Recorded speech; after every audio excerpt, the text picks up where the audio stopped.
Cub, obviously a massive event here, right? International Fight Week, T-Mobile Arena in Las Vegas. I mean, do moments like this still bring something extra special inside, or is this just the job and this is just another day at work for you? It goes back and forth. Sometimes it's like, oh, just another day. But I've been trying to do a lot of reflecting and enjoying the moment. And so I've been enjoying this camp, been enjoying this week. And I'm excited to be here. I'm excited to perform in front of the fans. I feel very honored and blessed to be in this position. Very nice. Andre Fili is an opponent. When it was announced, I think a lot of people said this is going to be a great fight. I guess what were your initial thoughts when that was named given to you? Well, it was a good one for me because all my friends and family and coaches are like, can you stop fighting 20-year-old guys that are so hungry and trying to make a name off you? And I'm like, I don't pick who I'm fighting. They just say, hey, you want to fight this guy? I'm like, sure. And when I got Andre, he's been around for a long time. Got a lot of respect for him. I like him. And so, yeah, I was like, at least now everyone's happy with this matchup. So I think it's a real treat for the fans. And, yeah, it's exciting. Did you guys cross paths much in California or in fight scenes? I mean, you guys have both been around for a long time. Have y'all come across each other much? We've hung out at a couple of UFC events, so, quite a while ago, and I saw him right after he won 2 fights ago, and said congrats, and he talked to my kids for a little bit, so that was really cool. But yeah, like I said, we've always stayed cool, but never trained together, and like I said, a lot of respect, and I'm sure we both want to go out there and put on a good show. I would say stylistically, it looks like on paper it should be a battle and a good show. Is that the type of fight that you are expecting here? Well, yeah, especially at this point in my career, I'm trying to have fun, I know that when I'm out there having fun, I have my best performances, and that's really what I'm trying to do is have great performances. I think I've solidified myself, in as a fan favorite and somebody people love to watch fight, and at this point, it's just icing on the cake. You talked about kind of savoring the moment, reflecting, enjoying it. That's usually things that people try to do when they realize they're getting near the end. Is that part of that is realizing I can't do this forever, so let me soak in while I'm still doing it? Yeah, and I've been on that wavelength for a little while. And I'm in the mindset of this is the last chapter, not the last fight. And so I don't know, what's next. I take every fight, like it's my last. So, a lot of me thought that my last fight was my last because I was dealing with some back issues for years and years. I had back surgery, and I feel so much better and got new life into me. Dr. Galakny, shout out to him. Anybody that's going to get back surgery, go see this guy. He's a genius.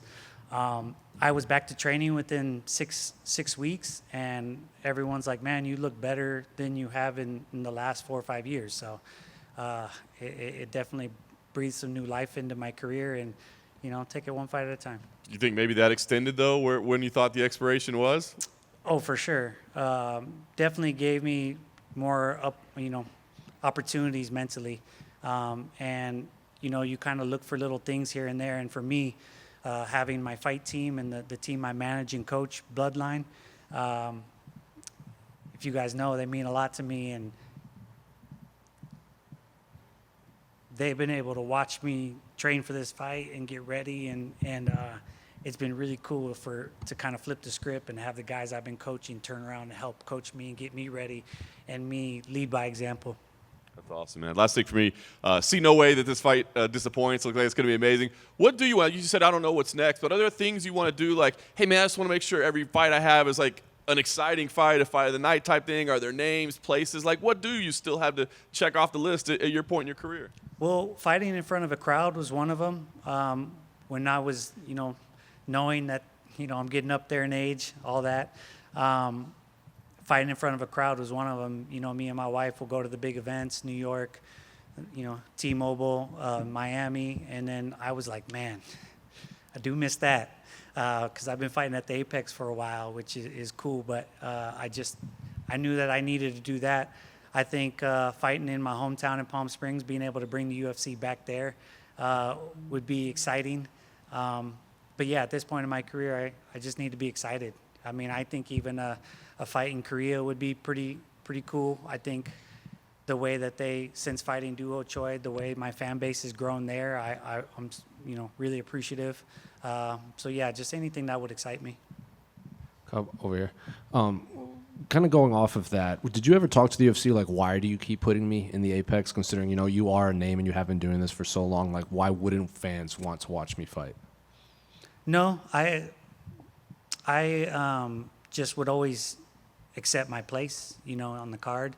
I mean, one time, I think when I fought Kawajiri, I was in the middle of the card, and then a fight fell off, and they bumped me to co-main event. And then an hour later, they bumped me to the Fight Pass prelims. And I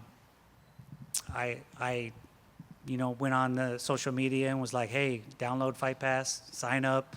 And they were super thankful for that. So I never try to act like I'm bigger than who I am. Like, I just come to fight. I'm not trying to cause a stink. Wherever you place me, I'm cool with that. If you put me on the middle card, I'm cool with that. If you put me at the Apex, whatever. I'm just going to fight. That's my job.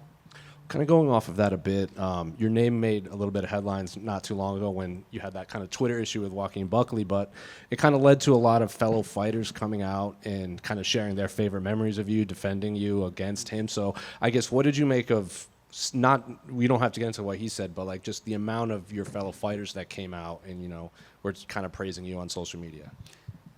Yeah, that was pretty amazing. Because, like I said, my whole career has always been like, oh, he never won a title, so how good was he? It's like, man, it's like the amount of Hall of Famers and champions I fought. I've never backed down from a fight, and so I think it's silly.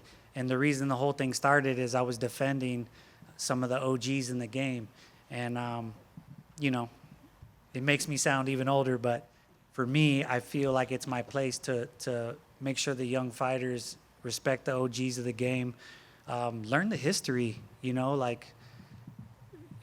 like you need to know where this sport even started, like understand the history, who's who, show respect of the people who did it before you.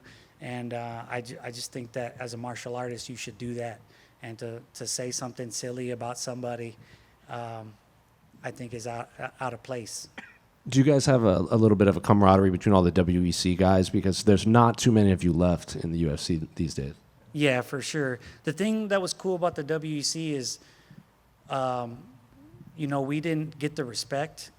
People always were like, oh, you guys are cool, but you're not the UFC. And we're like, we are.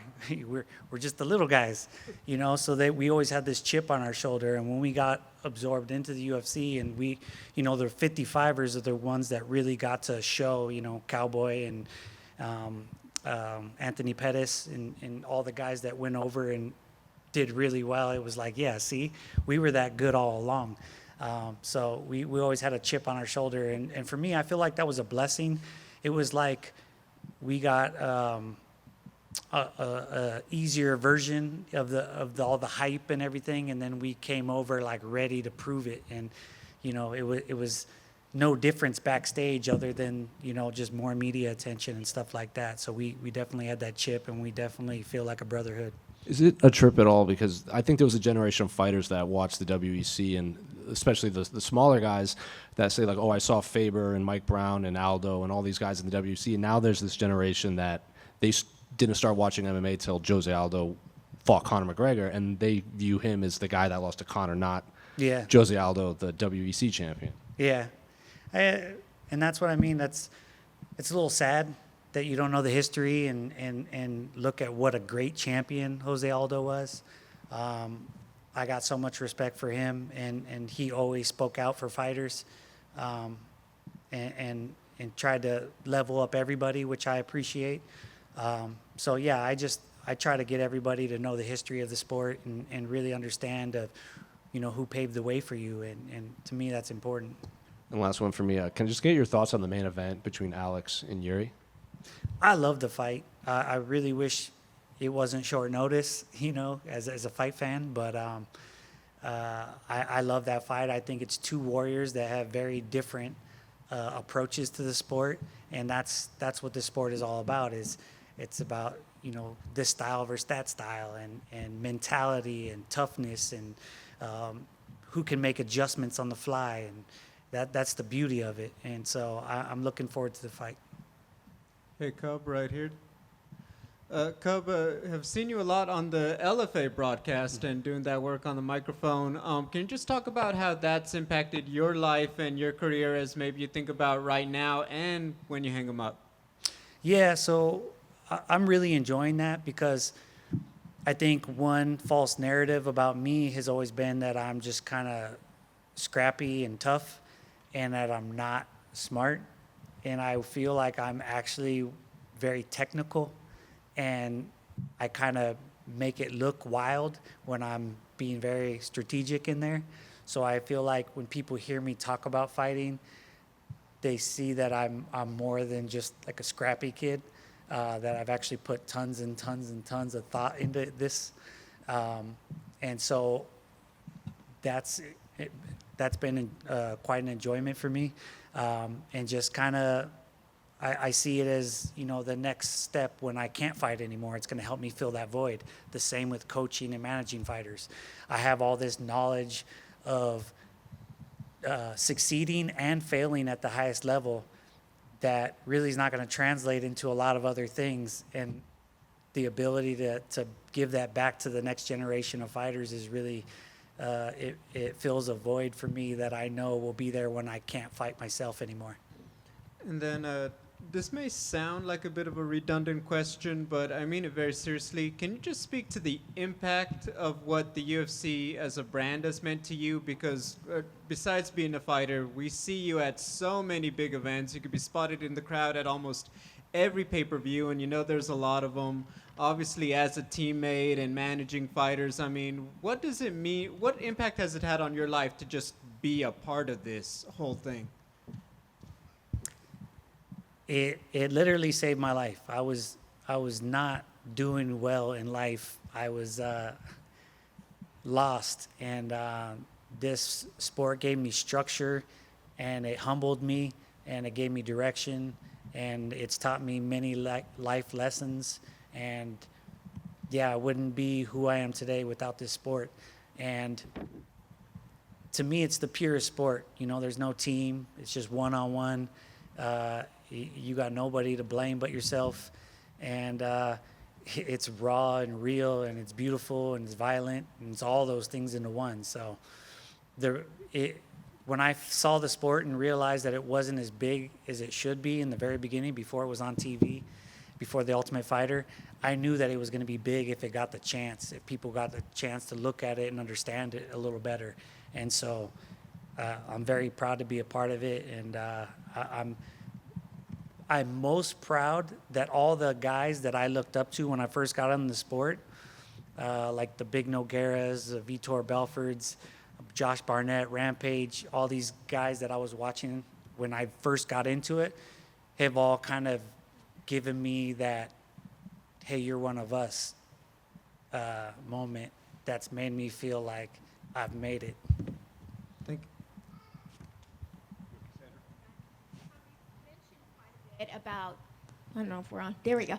I mentioned quite a bit about knowing the history of the sport and respecting that. How much do you pay attention to the generation kind of behind you and seeing, have you kept your eye on any one fighter or couple in particular that you see that could have longevity and actually kind of speak to the idea that you have who understand the history of the sport in that way?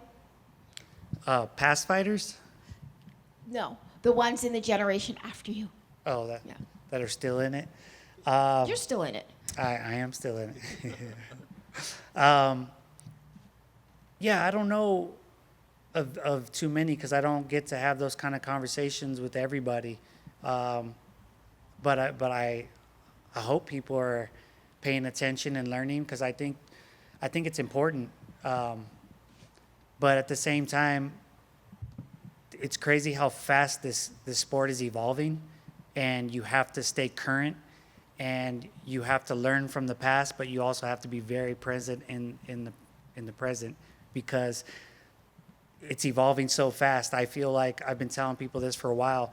I learned more from my students and the guys under me than any coach right now, because the game's evolving that fast. If you're not watching the UFC every week and in the gym, you're going to be a dinosaur in 3 years. So I feel very fortunate that I stay around the 20-year-olds and up-and-coming guys, and that's what's kept me youthful and kept me in the sport.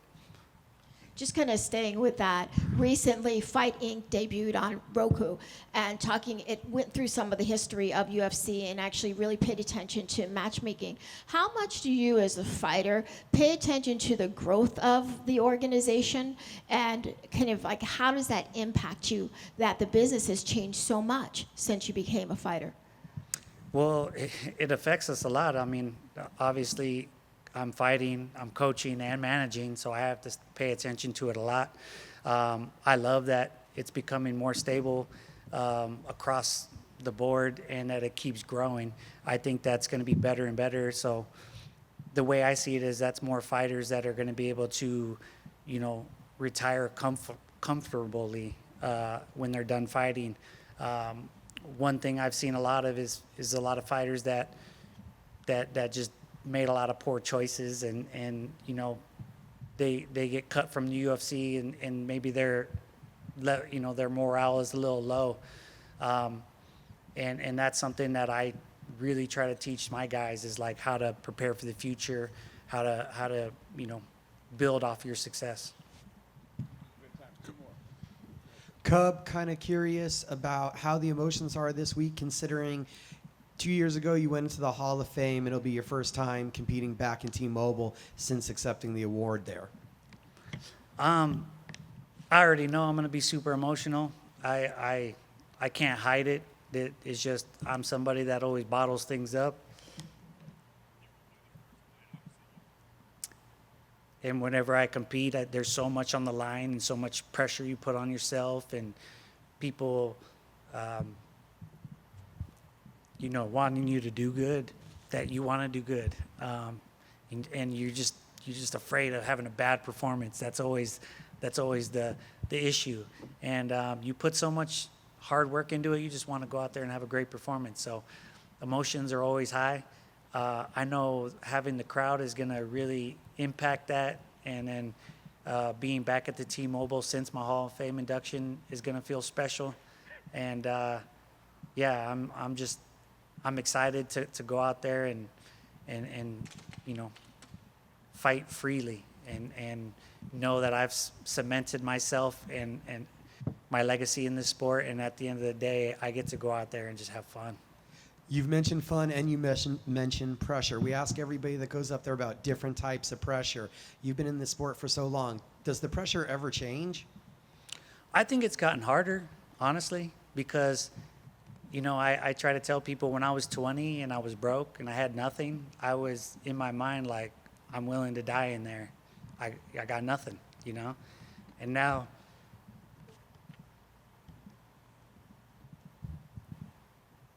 sorry, I have a nice life. I have all these things. I have, I've maintained a certain level of greatness in the sport, and hasn't always been that great, but I've always had exciting fights, so people expect that of me now. I didn't have expectations when I was younger, and so for me to have to live up to that, I put a lot of pressure on myself, but I believe that pressure is good. You just can't let it break you. You let it, I call it could be, it could cripple you, or it could be your superpower. That pressure that when you're on fight night, if you absorb it, it's a superpower. And that's the whole goal, is to make it a superpower and not cripple you. Cub, right here. Talk about the UFC Hall of Fame. Another Hall of Fame that you're in is the Jackson Wink Hall of Fame, and as is Andre Arlovsky and Michelle Watterson, who are all on this card. I guess, what does it mean to you to be fighting alongside them on Saturday and, I guess, represent that gym, which I know you guys have been away from for a while now, but still? Yeah, and I think we're sharing a locker room, which is going to be pretty cool. Andre's somebody that I've been watching forever, and to see him, people like him and Clay Guida still going, it's like, why does everyone keep asking me about my age, but you know, they're an inspiration. And then Michelle, I've been around her for a lot of her journey, so it's really cool to watch. I've seen these guys and girls at their highest and at their lowest, and so you know, you really get to know people around those times. And yeah, it's definitely going to feel special, and I know that nerves are going to be heightened at that time, and I think it's going to make for all of us to have good performances. Cub, real quick, sorry. I know Conor McGregor departs the card and they reshuffle it the way that they did. You can argue that it's more competitive and more interesting maybe at the top of the card now without him. I guess how would you assess the card that they were able to put together at the top, and what how do you think that could potentially just play out on Saturday? I mean, obviously everyone wants to see Conor fight, and it's unfortunate. But I mean, honestly, I feel like the card got better. Don't want people saying I'm hating. I think it did. But ultimately, fans wanted to see him fight. I hope he does come back and healthy.